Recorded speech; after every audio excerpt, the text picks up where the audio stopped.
Good afternoon, everybody. Good to see you all. Since Inauguration Day, President Trump has secured trillions of dollars in private and foreign investments.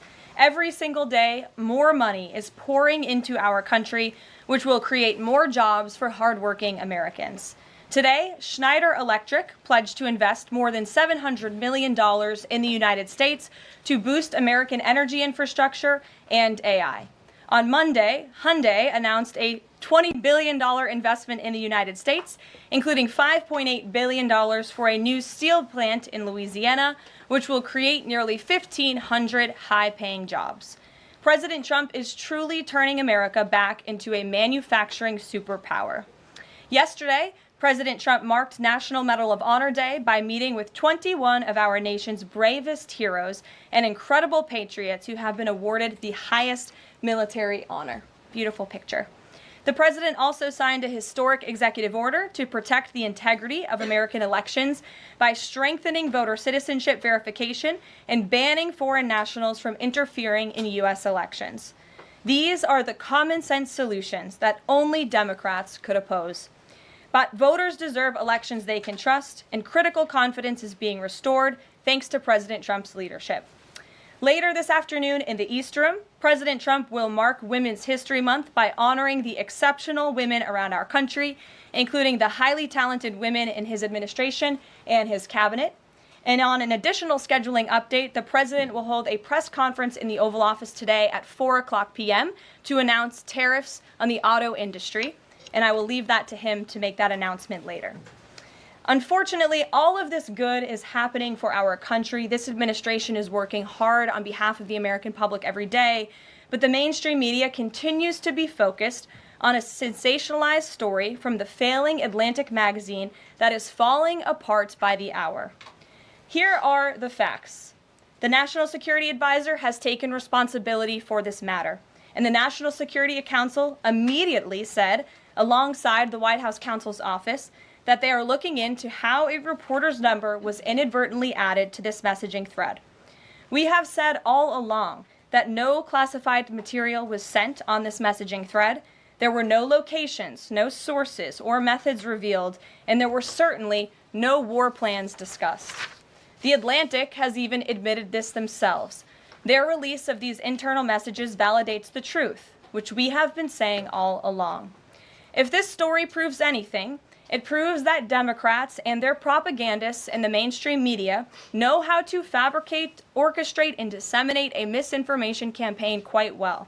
And there's arguably no one in the media who loves manufacturing and pushing hoaxes more than Jeffrey Goldberg. Goldberg is an anti-Trump hater. He is a registered Democrat. Goldberg's wife is also a registered Democrat and a big Democrat donor who used to work under who? Hillary Clinton. This is the same Jeffrey Goldberg who infamously lied about weapons of mass destruction to get us into the Iraq War, which cost trillions of dollars and thousands of American soldiers. And how else has Goldberg discredited himself?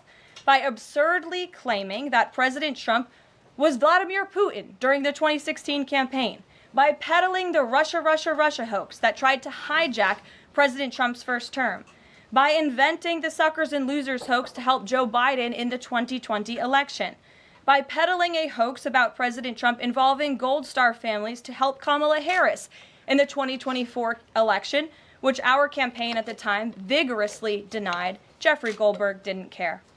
There's more, but we don't have all day, and we can now add this Signal hoax to this very long list. The real story here is the overwhelming success of President Trump's decisive military action against Houthi terrorists. On March 15th, President Trump ordered a series of military operations against the terrorist Houthis to defend U.S. shipping assets in the Red Sea, restore freedom of navigation for international shipping, and defend the United States from enemy threats.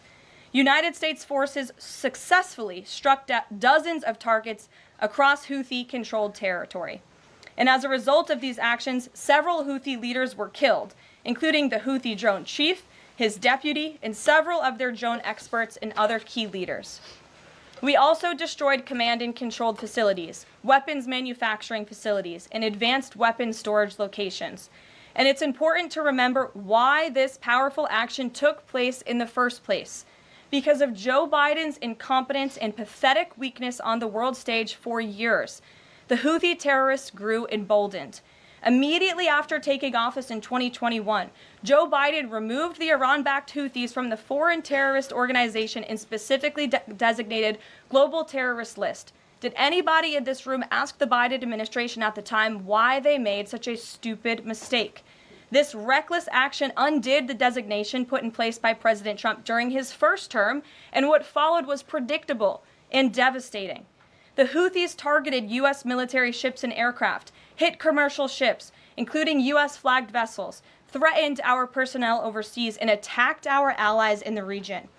This resulted in more than a year of U.S.-flagged commercial ships being prevented from safely sailing through the Suez Canal, the Red Sea, and the Gulf of Aden. This had a massive negative impact on global trade of the economic security of the United States.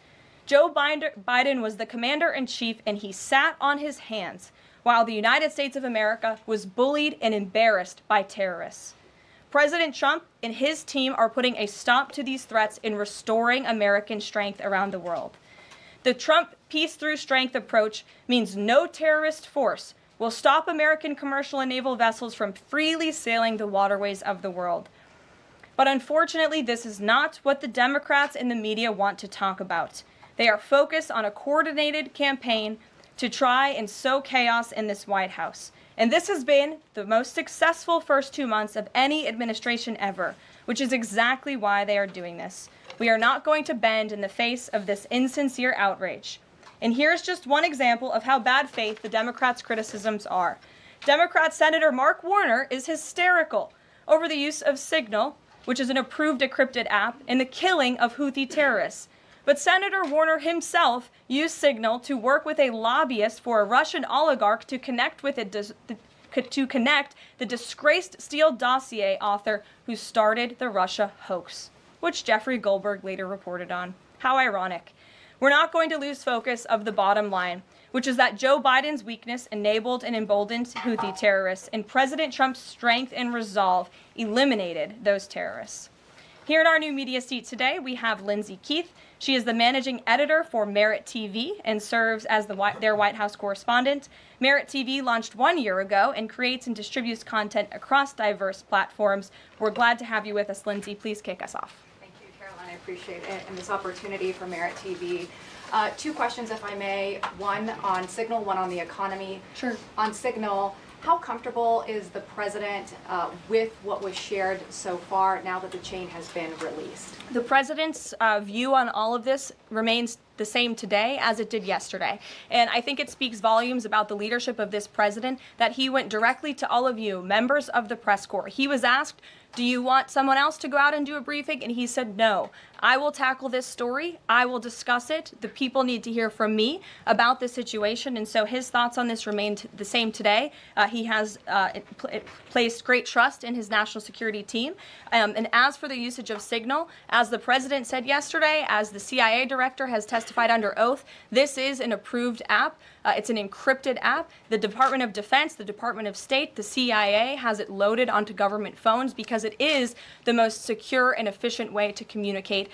As for, again, the original situation in this messaging thread, the National Security Council, the White House counsel's office continues to look in to how this mistake, which the National Security Advisor has owned, occurred, and the president has ensured they are doing that. On the economy, consumer confidence hit a 4-year low this month. Can you help explain to the American people how tariffs will help them in the long run? Yeah, absolutely, and I'm grateful for the question. The American public will hear later this afternoon from the president directly on the topic of tariffs. And as you all know, April 2nd day, President Trump has proudly dubbed it Liberation Day for our country. What he means by that is it will be a day where the United States of America will no longer be ripped off by nations around this world. It will be a day where Americans finally see free and fair trade practices restored. We are no longer going to allow our allies, our competitors, and our adversaries to take advantage of American workers. And if you think about your hometown in the state that you grew up, Main Street looks a lot different today than it did many years ago. And President Trump wants to restore America as a manufacturing superpower around the globe. He wants products to be made right here in the our great country with great, hardworking American hands that will ultimately result in higher wages and more money in the pockets of the American people. And he's also, in addition to tariffs, also determined to pass tax cuts later this year, as he did successfully in his first term, to put even more money back into the pockets of hardworking Americans. Peter. Caroline, if I can ask you very quickly about the information we've seen, just to set the predicate to all this. Has the president been briefed and physically seen he's seen all the details of the chat as printed by the Atlantic? I just spoke to the president about it, yes. Okay. Then let me ask you, if I can, very quickly. In the chat, Pete Hegseth, the defense secretary, details F-18s, Tomahawks, so some of the weapons that were used. He details the timing involved for this, all of which occurred 31 minutes before, as he says, F-18s would launch. The DoD manual details classified information as significant military plans, saying that is secret, that's classified. So what about, there are no methods, there are no sources, but that's not what determines what's classified. So what is it about what Pete Hegseth wrote that makes you say this is not classified? Well, it's not just me saying that, Peter. It's the Secretary of Defense himself who is saying this as well. And he put out a very strong statement earlier today listing all of the things that were not included in that message that he sent to the group. And again, this message, there was no classified information transmitted. There were no war plans discussed. Why did the Atlantic downgrade their allegation about war plans to attack plans? They're now playing word games because they know this was sensationalist spin from a reporter who is well known for doing this. We have said all along no war plans were discussed, no classified material was sent. You have the Secretary of Defense saying that. You have the Director of the CIA, the Director of National Intelligence, the FBI Director, all testifying to that under oath, and they should be trusted with that. To be clear, Americans can make the decision for themselves, but whether it's the Sure. you said it's not war plans. Would you characterize these as military plans, military operation plans? I would characterize this messaging thread as a policy discussion, a sensitive policy discussion, surely, amongst high-level cabinet officials and senior staff. And I'm so glad, Peter, that you said the American public can decide for themselves, because I think the American public should decide for themselves based on the outcome of this operation. And what happened in this operation? Terrorists that were allowed to run wild by the Biden administration were killed because of the direction and the determination of this president and his team. And this message also shows, this messaging thread also proved that President Trump has an incredibly dynamic team who is working incredibly hard, flying all over the world to secure world peace and to fix up the foreign policy crises that the previous administration left for this team to inherit. So to be clear, we all in this room and around the country would agree that we're glad no American service members were harmed, and we're glad that the mission was a success. We'll stipulate that. But the president said that Pete Hegseth said none of this was classified. So given the president has seen it now, and given the president understands that significant military plans are deemed classified as secret, how does the president view none of this, which details times and weapons and more, as being not classified? I've already been asked and answered this question. The president's thoughts on this remain the same today as they were yesterday, On what basis, as well as the Secretary of Defense. This question has been asked and answered. There was no classified material discussed. Jackie. On what basis I was asking? Go ahead, Jackie. Thank you, Caroline. So why aren't launch times on a mission strike classified? Again, I would defer you to the Secretary of Defense's statement he put out this morning. There were various reasons he listed, things that were not included in that messaging thread that were not classified. And again, going back to the American public, do you trust the Secretary of Defense, who was nominated for this role, voted by the United States Senate into this role, who has served in combat, honorably served our nation in uniform? Or do you trust Jeffrey Goldberg, who is a registered Democrat and an anti-Trump sensationalist reporter? This president and this national security team are putting our national security and the American people first. We are restoring American strength around the world, and the results of this operation speak for themselves. Putting aside Jeffrey Goldberg, though, just for for American service members who are going to have to carry out these missions in the future, what I guess the message that's coming from the response to all this that we're hearing is that nothing sensitive happened.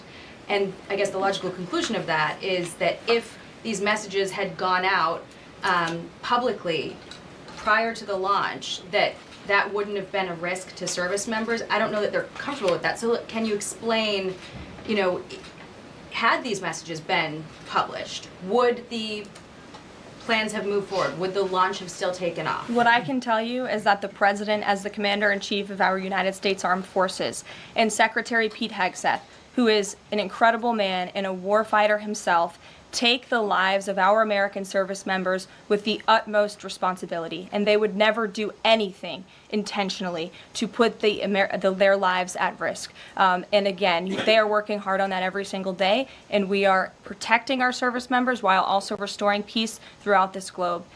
It's something the previous administration has not done. And I would just add one more point.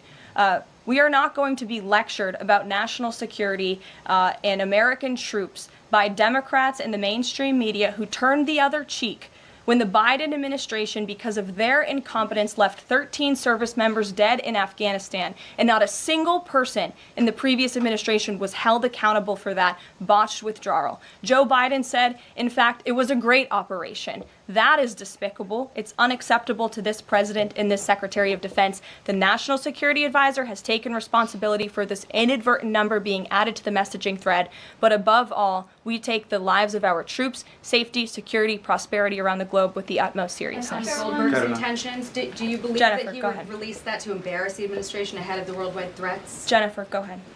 Given what you've said about the president's trust in his national security team, can you say definitively that no one will lose their jobs?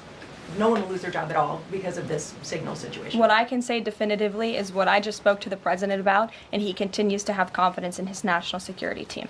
Go ahead. One more, can I ask one more, Karen? On the targets in Yemen on March 15th, can you say were 100% of the targets that were planned for March 15th, were they all destroyed? Because that would be an indication if some of them were moved or they were not all hit, that maybe perhaps some of the enemies were able to get some of the information in that signal. What I can say about the operation is what the Department of Defense has put out there. I would refer to them for any further operational details. But there have been more than 100 strikes conducted against Houthi targets, and they have hit key Houthi leaders, air defense systems, command and control nodes, headquarters, weapons manufacturing and storage facilities, and these operations will continue until the freedom of navigation in our seas is restored and U.S. shipping can safely transmit without the fear of attack. And again, we believe that this has been a very successful operation thus far, and it will continue until this administration feels it no longer has to, and these terrorists have been taken out, which again is something the previous administration should have done, but they didn't, and now we've inherited this crisis. Stephen. Thank you, Caroline. I'd like to clarify something about the investigation and also ask about some conservative commentary. On the investigation, Mike Waltz said last night that he had spoken to Elon Musk about figuring out how Jeffrey Goldberg's number got in his phone. You mentioned the NSC and the White House counsel's office investigating. Can you just clarify who is investigating, who's leading that, and also Dave Portnoy, who endorsed President Trump, said today that he thinks that Mike Waltz should leave. Could you respond to that? Sure. Great respect for Dave Portnoy, but I just answered that previous question from Jennifer. As for your original question about who's looking into the messaging thread, the National Security Council, the White House counsel's office, and also, yes, Elon Musk's team. Elon Musk has offered to put his technical experts on this to figure out how this number was inadvertently added to the chat. Again, to take responsibility and ensure this can never happen again. Caroline, I have two questions. One on a follow-up on something you just said, but since we have these messages released and you said that the president has now personally reviewed them, at the chat at one point Pete Hegseth wrote 1415 strike drones on target, and in all caps he said, "This is when the first bombs will definitely drop." Does the president feel that he was misled by his national security advisors, whoever it was that told him there was no classified information in there, now that he's seen these messages? I've now been asked and answered this question 3 times by the both of you, and I've given you my answer. The president feels the same today as he did yesterday. Okay, Philip. and on my follow-up on what you had just No, said. go ahead, Philip. Caitlin, I'm not taking your follow-up. Philip, go I have ahead. a follow-up on something you just said, though, Caroline. That's Caitlin, regarding I'm not Jeffrey taking Goldberg. your follow-up. Philip, go ahead. I have called on you. Thank you. Vice President seemed to express some frustration that Europe wasn't doing more to police waterways in their backyard, noting in that signal thread that 40% of European trade goes through the Suez Canal. Does the president share that opinion and frustration? And then going forward, should the Europeans be responsible for policing that waterway? Well, the president was asked this question yesterday by the pool in the cabinet room, and he answered this question. He said yes, he believes that Europe has been, as the vice president put it, freeloading on the backs of American taxpayers and off the backs of the United States of America, and he wants to ensure that Europe pays their fair share. He's always been very honest and upfront about that, and I think the vice president shares those concerns with him as well. And then one more. Sure. Enlisted soldiers, sailors, and Marines would face consequences if they shared this type of information inadvertently with a reporter. Can you tell us more why the president is so willing to give Mike Waltz a mulligan here? Again, I have now been asked and answered the same question using different language multiple times. If anybody has another question, there's a lot of different things going on in the world. We have tariffs possibly being implemented later today. The president is going to talk about that at 4 o'clock this afternoon. Sure, go ahead. Okay, thank you for taking my question. I wanted to first and foremost thank the administration for the election integrity executive order, because so many journalists for 4 years were banned from talking about this very subject. So thank you to the administration for that. My question is, yesterday President Trump, when signing the order, said that there is more to come when it comes to election integrity. Would that include same-day voting and hand-counted paper ballots? And why are Democrats so against election integrity measures like obviously proof of citizenship when it comes to voting in a United States election? Well, it's a very good question. You'll have to ask the Democrats why they're against so many common sense things, not just mandating voter ID. Why are they against men and women's sports? Why are they against deporting foreign terrorists from American soil who have been designated a foreign terrorist organization? I'm referring to Tren de Aragua. As for the election integrity executive order that the president signed yesterday, this is in an effort to restore trust in American elections. There were more than 10 steps taken, 10 executive actions taken throughout this one order. It directs the department, or the attorney general rather, in Homeland Security to prevent non-citizens from any involvement in administering elections. There's also another host of actions. We can provide the fact sheet for you, but it's a very strong election integrity executive order, and the president would also like to see Congress do something about this very important issue as well. Sure, go ahead. Caroline, the Republicans and Democrats alike have been expressing some concern about the frequency with which senior Trump officials have been using the Signal app. Has there been discussion, or will there be a review about how often they use Signal, and if you could explain to us how they might be considering other applications to get away from something like this happening again? Sure. Well, again, first of all, Signal has been an approved app for government use. It's an encrypted app, and as I said, it's the most safe and efficient way of communicating, especially when people can't be in a skiff or inside a room physically together. I think, as the president said yesterday, he wishes that everybody could be in the room, and it's our goal to ensure that everybody can be. But again, no classified information was discussed in this chat, and any time classified information is discussed amongst high-level officials across this administration, secure lines of communication are used, including, by the way, our special envoy, Steve Witkoff, who I understand the Wall Street Journal erroneously reported that he was on this Signal chat on a personal device while in Moscow. That is absolutely false. Steve Witkoff did not have his personal device, nor did he have his government device with him. He was given a classified, protected server by the United States government, and he was very careful about his communications when he was in Russia. So rest assured to the American public, this administration is taking every precaution when it comes to protecting our national security. And that's why the American people reelected this president, because they know that our national security is in good hands with the President of the United States. Speaking of the Vice President, I understand he's going to be speaking any moment now. I would hate to counter-program the Vice President of the United States. You'll also hear from the President at 3 o'clock. He will be honoring Women's History at the Women's History Month celebration. We have a lot of great women across our cabinet who will be in attendance, so we'll see you all there. And then you'll also hear from the President again at 4 o'clock when he talks about tariffs. So plenty of time for more questions. Sorry it's a bit shorter today, guys. We'll see you later.